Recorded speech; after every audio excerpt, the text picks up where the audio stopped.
Lors d'un dîner de famille, ma sœur a déclaré « Tu es un fardeau, nous voulons vivre sans toi ». Papa était assis là, souriant et sirotant son vin. Je me suis levé en silence, j'ai fait mes bagages et je suis parti dans la nuit. Le lendemain matin, quand les factures sont restées impayées. 28 appels manqués de la famille. Je m'appelle Margaret Collins, j'ai 38 ans, et je n'aurais jamais pensé que ma propre sœur me poignarderait dans le dos à la table du dîner de nos parents. C'était leur 40e anniversaire de mariage, une soirée qui se voulait festive, organisée dans leur maison chaleureuse d'Austin, au Texas. J'avais passé des heures à perfectionner un gâteau aux pétales de rose, une recette de l'époque où je tenais ma boutique de fleurs, pour honorer maman et papa. La salle à manger bourdonnait des conversations des voisins, de la famille, des amis, et du tintement des verres à vin. J'étais en train de présenter le gâteau, fier de ses délicates spirales roses, quand tout s'est effondré. Ma sœur, de 5 ans ma cadette, s'est penchée en arrière sur sa chaise, sa voix tranchant à travers les rires comme un couteau. « Margaret, tu nous freines », a-t-elle dit, les yeux froids, sans même jeter un regard au gâteau. « Nous voulons vivre sans toi. » Les mots m'ont frappé comme un coup de poing. Papa, assis en bout de table, s'est contenté de sourire, sirotant son vin rouge comme si elle venait de commenter la météo. Maman s'est figée, sa fourchette en suspens au-dessus de son assiette. Les voisins, Diane d'accent grave côté, Robert et Hélène d'en face, se sont tus, leurs regards allant de l'une à l'autre. J'ai senti mon visage brûler, mais je n'ai pas dit un mot. J'ai forcé un sourire, j'ai pris mon verre de vin et j'ai bu une lente gorgée, laissant le goût amer correspondre à la douleur dans ma poitrine. Personne n'a pris ma défense. Ni papa, ni maman, pas un seul invité. L'air était lourd, suffocant. J'ai reposé mon verre, je me suis levé et j'ai marché jusqu'à ma chambre. Calme, déterminé, chaque pas mesuré. Il ne méritait pas mes larmes. J'ai fait une seule valise, des vêtements, quelques photos, mon ordinateur portable. La maison était silencieuse quand je me suis éclipsé par la porte de derrière dans la nuit fraîche du Texas. Mon téléphone est resté silencieux pendant que je conduisais vers un motel à 15 km de là. Je n'ai pas regardé en arrière. Tout ce que je savais, c'était ceci, à partir de ce moment, je ne serai plus jamais le fardeau. Pour personne, pas même pour ma propre famille. Mais qu'en est-il d'eux? Quand les lumières s'éteindront, que l'eau cessera de couler et que les factures commenceront à s'accumuler. Trouveront-ils toujours aussi facile de vivre sans moi? Quelle heure est-il là où vous êtes? Et de quelle ville suivez-vous cette histoire? Laissez un commentaire ci-dessous. Je veux voir jusqu'où cette histoire voyage et qui, parmi vous, comprend silencieusement. N'oubliez pas de vous abonner et d'activer la cloche, car dans la prochaine partie, je commence à couper toutes les factures. Parlons de limites, de vraies limites.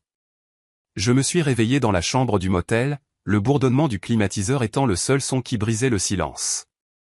Mon téléphone était posé face contre table sur la table de nuit, vibrant encore des messages non lus de ma sœur et de ma mère. Je n'y ai pas touché. Au lieu de ça, j'ai fixé le plafond, mon esprit revenant sur la façon dont j'avais atterri ici. Pas seulement dans cette chambre bon marché au drap rêche, mais dans une vie où ma propre famille me voyait comme un poids à larguer. Il y a 5 ans, j'étais propriétaire de Petal & Stem, une petite boutique de fleurs dans le centre d'Austin. Ce n'était pas glamour, mais c'était à moi. Des fiancées y entraient, nerveuses et rayonnantes, demandant des pivoines ou des roses pour rendre leur journée parfaite. Je veillais tard pour arranger les bouquets, les mains piquées par les épines, mais j'aimais chaque seconde. La boutique était ma fierté, construite à partir de rien après des années d'économie et de planification. Puis papa a appelé un soir, la voix lourde. Leur maison, celle où j'ai grandi, était noyée sous les dettes. Des factures médicales de l'opération de maman, une deuxième hypothèque. Ils n'arrivaient pas à suivre les réparations d'un toit qui fuyait. Ils étaient sur le point de tout perdre. Je n'ai pas hésité. J'ai vendu Petal & Stem. Pour 150 000 $, assez pour régler leurs dettes, réparer le toit et maintenir les lumières allumées. J'ai réemménagé dans ma chambre d'enfant, pensant que c'était temporaire, juste le temps qu'ils se remettent sur pied. Mais le temporaire s'est transformé en 5 ans. Je payais les factures, électricité, eau, internet, même les impôts fonciers. Près de 2 000 $ par mois, virés directement de mon compte. J'ai pris un travail dans une pépinière locale, arrangeant des plantes pour la moitié du salaire que je gagnais dans ma boutique, juste pour que l'argent continue de rentrer. Papa hochait la tête en guise de remerciement. Maman me serrait dans ses bras. Mais ma sœur, elle, agissait comme si j'étais une intruse. Rebecca, ou Becca, comme je l'appelais quand nous étions enfants, a changé après mon retour. En grandissant, elle me suivait partout, ses couettes rebondissant, me suppliant de l'aider à arranger des fleurs pour les bals de l'école. « Tu es trop cool, Margaret », disait-elle, les yeux écarquillés. Nous nous faufilions dans le jardin la nuit, allongés sur une couverture sous les étoiles, chuchotant à propos des garçons et de nos rêves. Je lui ai appris à conduire, je l'ai couverte quand elle faisait le mur pour aller à des fêtes. Elle était mon ombre, ma meilleure amie. Mais la Becca que j'ai retrouvée à la maison avait disparu. Elle levait les yeux au ciel quand j'entrais dans la cuisine, marmonnait à voix basse que je prenais de la place. Une fois, elle m'a crié dessus pour avoir laissé une tasse de café dans l'évier, disant « Tu n'as même rien à faire ici ». J'ai ignoré, pensant qu'elle était stressée. Son travail à la boutique payait à peine, et elle courait toujours après des contrats en freelance en ligne. Mais les commentaires se sont accumulés, chacun plus blessant que le précédent. J'ai essayé de ne pas la déranger. Je me levais à l'aube, sortais prendre un café avant que quiconque ne soit réveillé, passais des heures à marcher au bord du lac pour leur laisser de l'espace. Je dînais seul dans ma chambre la plupart des soirs, faisant défiler de vieilles photos de Petal and Stem, l'odeur des lys frais me manquant. Papa et maman n'ont pas remarqué l'attention. Papa passait ses journées à bricoler dans le garage, réparant les tondeuses des voisins pour un peu d'argent supplémentaire. Maman était scotchée à son club de jardinage, discutant de rosiers avec Diane d'un accent grave côté. Ils comptaient sur moi pour l'argent, mais ne me demandaient jamais comment j'allais. Je ne leur en voulais pas. Ils étaient à la retraite, leurs économies épuisées. Mais la froideur de Rebecca me blessait plus profondément. Elle mettait la musique à fond pour couvrir ma voix quand j'essayais de parler, laissait des notes passives-agressives sur les tâches ménagères. Le mois dernier, elle a dit à maman, assez fort pour que j'entende, que je vivais à leur crochet, comme si ce n'était pas moi qui maintenais la maison à flot. Allongé dans ce lit de motel, j'ai réalisé à quel point j'avais été aveugle. J'avais abandonné mon entreprise, mon indépendance, pour préserver leur vie, et pourquoi ? Pour que ma sœur me traite de fardeau, pour que mon père sourie comme si de rien n'était, pour que ma mère reste silencieuse. Le souvenir de Becca enfant, riant sous les étoiles, me semblait être un mensonge. Elle n'était plus cette fille. Peut-être ne l'avait-elle jamais été. Mes économies étaient presque épuisées. Mon travail à la pépinière couvrait à peine mes propres dépenses, et je continuais à injecter de l'argent dans une maison qui ne voulait pas de moi. Je me suis redressé, la poitrine serrée, et j'ai attrapé mon ordinateur portable. Je devais savoir exactement combien je portais pour eux. C'est là que l'idée a commencé à germer. Pas la vengeance, pas encore. J'ai quitté le motel vers midi, ma valise brinque-ballant dans le coffre alors que je traversais Austin pour me rendre chez Thomas et Laura. Ils avaient été ma bouée de sauvetage depuis que j'avais vendu Petal and Stem, toujours là avec une tasse de café chaud ou un rire bien placé. Leur petit bungalow à Hyde Park était à des années-lumière des néons bourdonnants du motel. C'était un endroit où je pouvais enfin respirer, réfléchir et décider de la suite. Alors que je me garais dans leur allée, mon téléphone continuait de vibrer avec des textos que je refusais toujours d'ouvrir. Thomas a ouvert la porte avant même que je puisse frapper. Son visage était plissé par l'inquiétude. « Margaret, que s'est-il passé ?» a-t-il demandé en me faisant entrer. Laura était déjà dans la cuisine, préparant une assiette de sandwich, ses yeux doux mais interrogateurs. Je me suis affalé sur une chaise à leur table de salle à manger, le poids des dernières 24 heures m'écrasant la poitrine. Je leur ai tout raconté, pas le gâteau ni le vin, mais la morsure des mots de ma sœur. Comment elle m'avait traité de fardeau. Comment papa s'était contenté de siroter son vin sans scier. Comment maman n'avait absolument rien dit. Elle a dit qu'il s'en sortirait mieux sans moi, ai-je dit à Thomas, la voix stable bien que ma gorge me brûlât, et personne ne l'a arrêté. Laura a tendu la main sur la table et a serré la mienne. Thomas s'est adossé à sa chaise, la mâchoire serrée, comme s'il faisait le lien avec quelque chose de familier. « Tu sais. » a-t-il dit après un moment, ça me rappelle Édouard Hay. Édouard Hay était un vieil ami de nos débuts dans les affaires, un type qui dirigeait une entreprise d'aménagement paysager à l'époque où j'ouvrais ma boutique de fleurs. Thomas a raconté l'histoire comme si elle venait de se produire. La fille adulte d'Édouard vivait sans payer de loyer dans une maison qu'il finançait. Elle le traitait d'envahissant, disait qu'il lui barrait la route, alors même que c'était lui qui payait le crédit de sa voiture, ses factures et même la garderie de son fils. Un jour, elle lui a dit de ne plus venir. Qu'il la tirait vers le bas. Édouard n'a pas discuté. Il a tout annulé. L'électricité, l'eau, le leasing de la voiture. En moins d'un mois, elle le suppliait de revenir, promettant de changer. Il n'est jamais revenu, a dit Thomas, la voix basse et résolue. Il a acheté un appartement à San Antonio et a tout recommencé. Elle a dû apprendre à voler de ses propres ailes. Parfois, les gens ont besoin de sentir le poids des choses avant de pouvoir apprécier ce que vous portiez pour eux. Laura a hoché la tête en me servant une tasse de café. Tu portes ta famille depuis des années, Margaret, a-t-elle dit. Que ferait-il même sans ton argent? Cette question m'a frappé plus fort que je ne l'aurais cru. Je n'y avais jamais pensé de cette façon. Pas vraiment. J'avais toujours vu ces paiements comme une aide, et non pas comme de l'assistanat. Mais assise là, avec Thomas et Laura qui me regardaient comme quelqu'un qui méritait mieux, la vérité est devenue évidente. Ma sœur, mon père, ma mère. Ils avaient bâti toute une vie sur mes sacrifices, et ils ne me voyaient même plus dedans. J'ai ouvert mon ordinateur portable. Mes doigts ont bougé avant que je puisse avoir des doutes. Je me suis connecté à mon compte bancaire, l'écran s'illuminant de rangées de paiements automatiques. Électricité, $300 par mois. Eau, $100. Internet, $80. Assurance habitation, $400. Petite réparation, abonnement de streaming, frais divers. Près de $2000 par mois, prélevés sur les économies que j'avais accumulées pendant des années en arrangeant des roses et des lys. Thomas a fait un petit signe de tête, comme s'il savait ce qui allait suivre. Laura est restée silencieuse, son expression calme mais ferme. J'ai ouvert les paramètres de paiement. Mon cœur s'est emballé, mais mes mains étaient stables. Électricité, annulée. Eau, annulée. Internet, coupé. Assurance, résiliée. Un par un, j'ai coupé chaque fil qui me liait à cette maison. Chaque clic était comme me délester d'un poids que je ne réalisais même pas que je portais encore. Je n'étais pas en colère, du moins plus maintenant.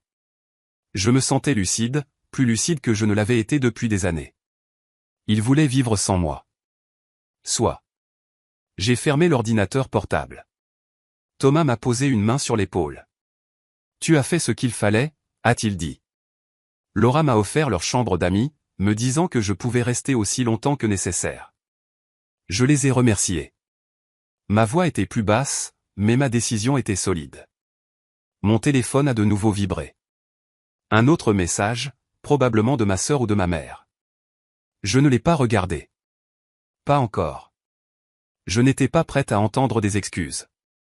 Je devais m'accrocher à cette clarté avant que le chaos ne revienne, car je savais qu'il reviendrait. Ils étaient sur le point de sentir les conséquences. Et cette fois, je serais prête. 3 jours après avoir annulé tous les paiements automatiques, les fissures ont commencé à apparaître. J'étais chez Thomas et Laura, sirotant un café à leur table de cuisine, quand mon téléphone a sonné. Le nom de Rebecca s'est affiché à l'écran comme un voyant d'alarme. J'ai laissé sonner quelques fois avant de répondre. Margaret, qu'est-ce que tu as fait? Sa voix était tranchante, avec une pointe de panique. Internet est coupé. Je ne peux pas soumettre mes travaux en freelance. Et maman panique parce qu'on vient de recevoir des avis de coupure pour l'électricité et l'eau. Rétablis tout, maintenant. Aucune salutation. Aucune excuse. Juste des ordres, comme si j'étais toujours la gérante non rémunérée de leur vie. Je me suis adossé à ma chaise, gardant mon calme. Tu as dit que vous vouliez vivre sans moi, ai-je dit. Eh bien, voilà à quoi ça ressemble. Rebecca n'a pas bronché. Tu réagis de manière excessive, Margaret. Encore une fois, remets tout en marche et arrête ton cinéma. Je n'étais pas surprise.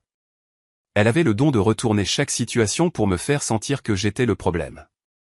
Je pouvais entendre maman en arrière-plan, sa voix tremblante, probablement en train de divaguer sur le frigo qui allait s'arrêter. Ce n'est pas mon travail de faire tourner ta vie, lui ai-je dit. Tu as 30 ans. Débrouille-toi. Il y a eu une pause. Puis elle a ri amèrement.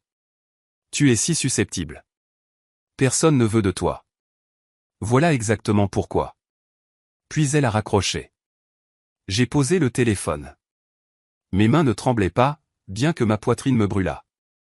Laura a jeté un coup d'œil depuis le comptoir, haussant un sourcil. Elle a un de ses culots. Thomas a plié son journal et a eu un petit rire. Laisse-leur quelques jours. Ils vont le sentir passer. J'ai hoché la tête, mais quelque chose s'est tordu en moi.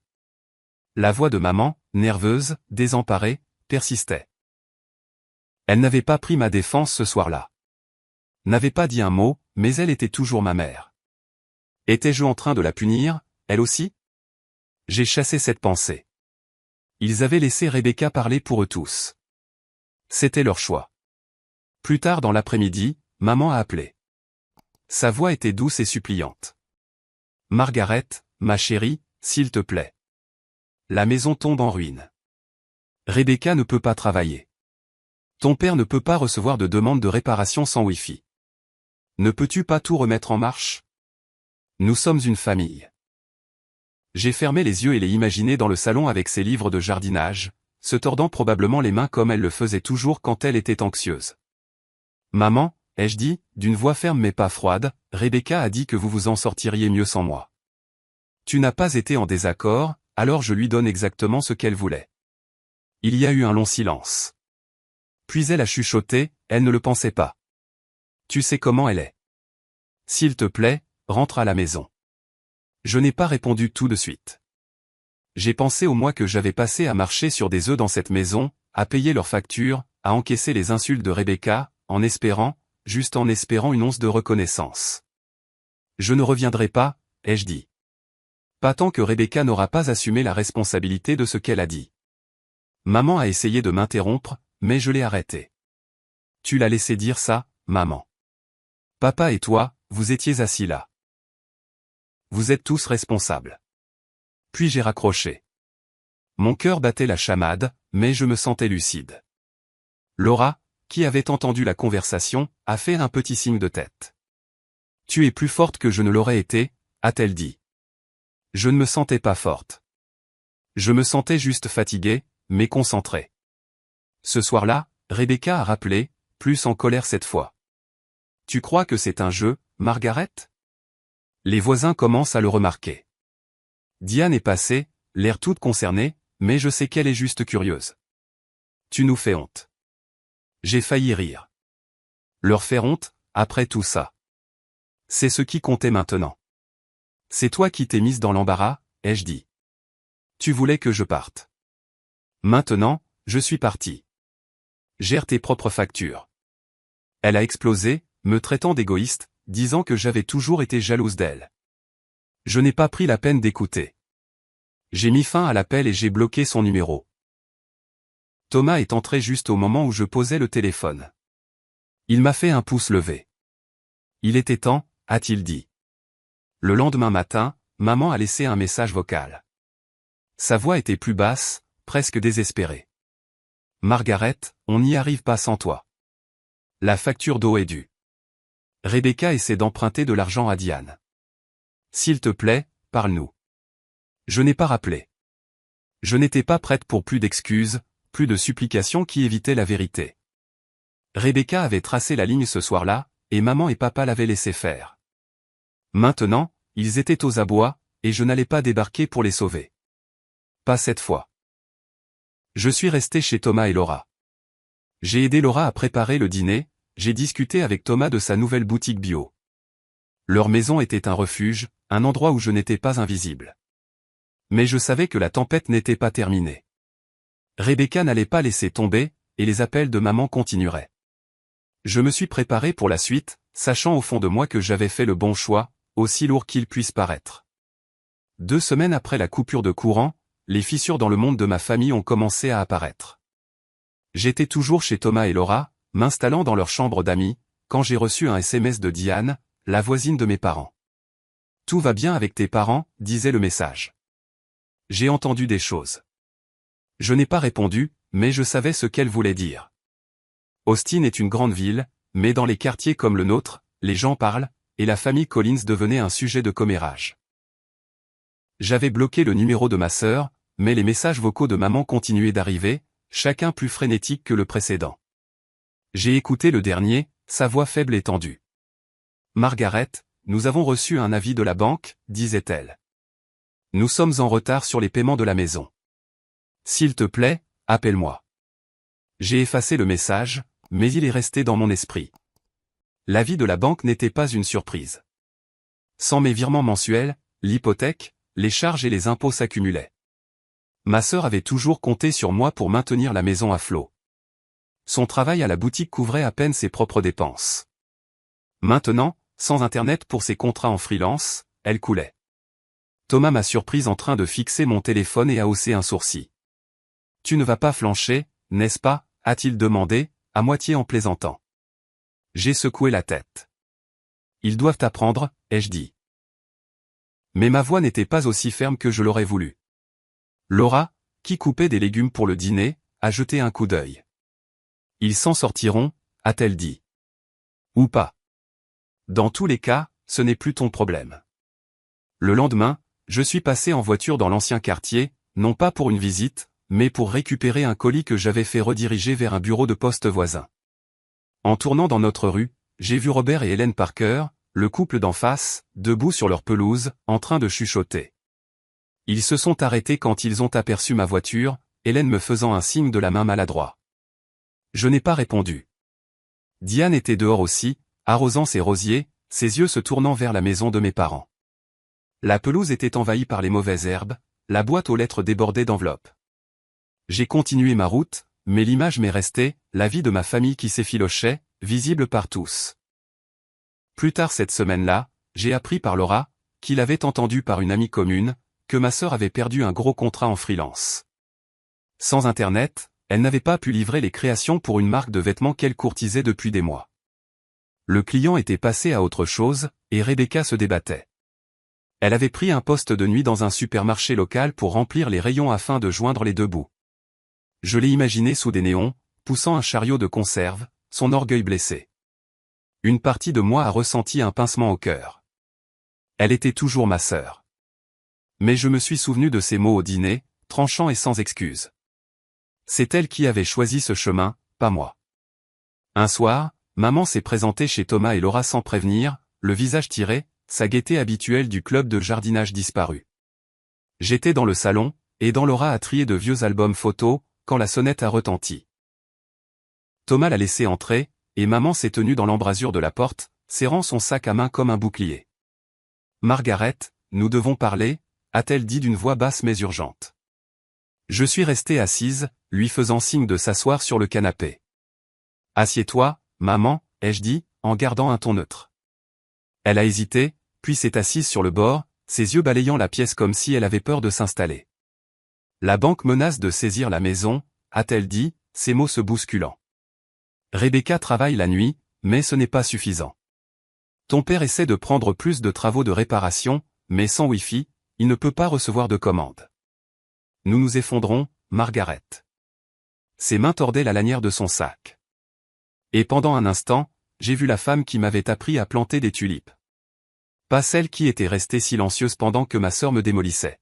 « Je suis désolé que vous ayez des difficultés. » ai-je dit, choisissant mes mots avec soin. « Mais Rebecca a dit que vous n'aviez pas besoin de moi.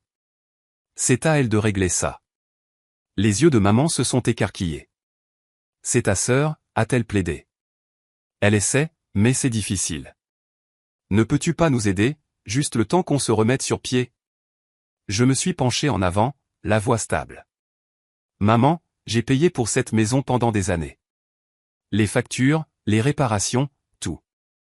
Rebecca m'a traité de fardeau, et tu l'as laissé faire. J'en ai fini de porter ses erreurs. » Le visage de maman s'est décomposé, mais elle n'a pas discuté. « Ton père ne sait pas quoi faire », a-t-elle dit doucement. « Il reste en dehors de ça, mais il est inquiet. » Je n'étais pas surprise, papa avait toujours été un spectateur, bricolant dans son garage pendant que la famille se déchirait. « Alors il peut parler à Rebecca », ai-je dit. C'est elle qui a commencé tout ça. Maman s'est levée, les épaules affaissées. « Je pensais que la famille comptait plus pour toi », a-t-elle dit avant de partir sans un mot de plus.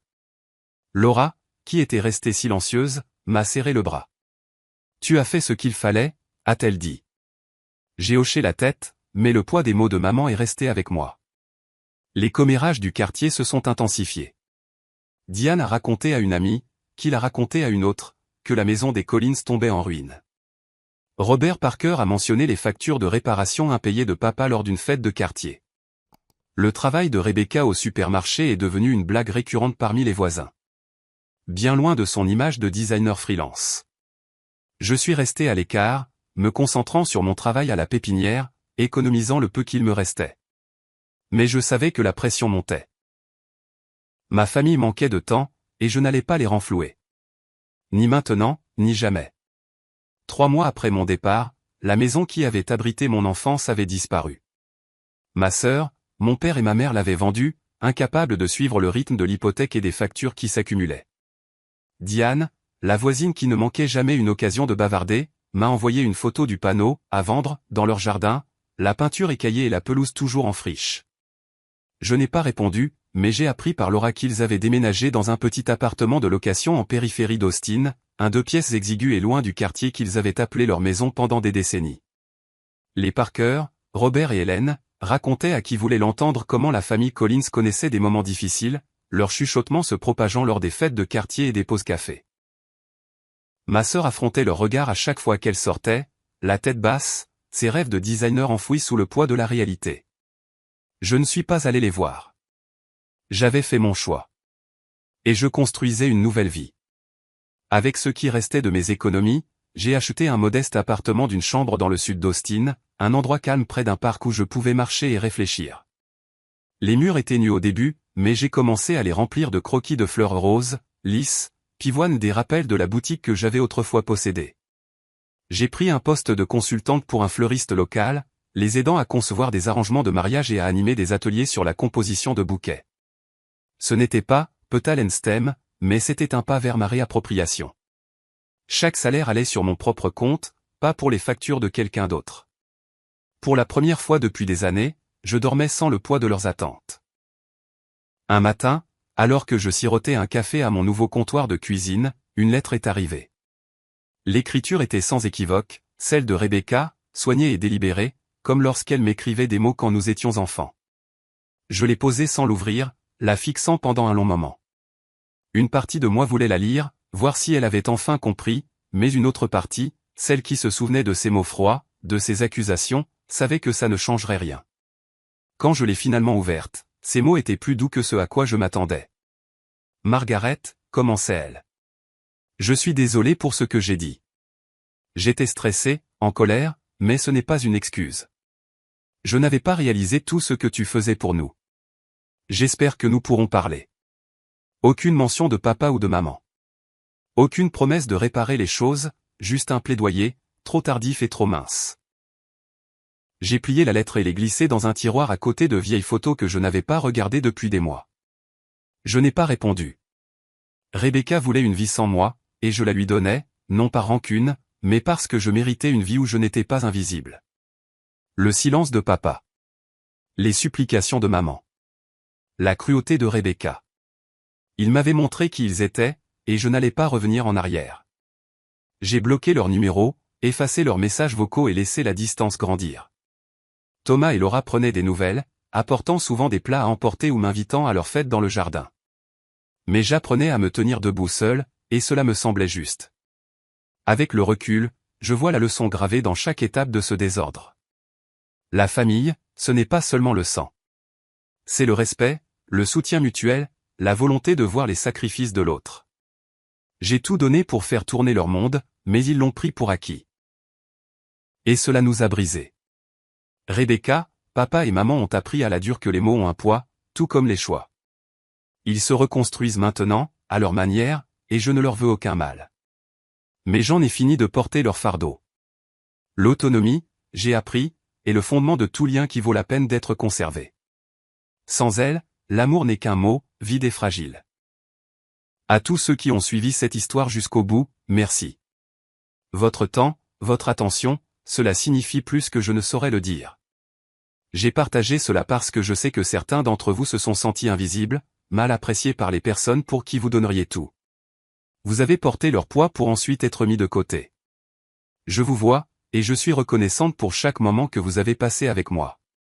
Si cela résonne en vous, abonnez-vous, activez la cloche et rejoignez cette communauté. Partagez votre histoire dans les commentaires. Comment avez-vous trouvé votre force? Continuons cette conversation, car nous sommes plus forts ensemble.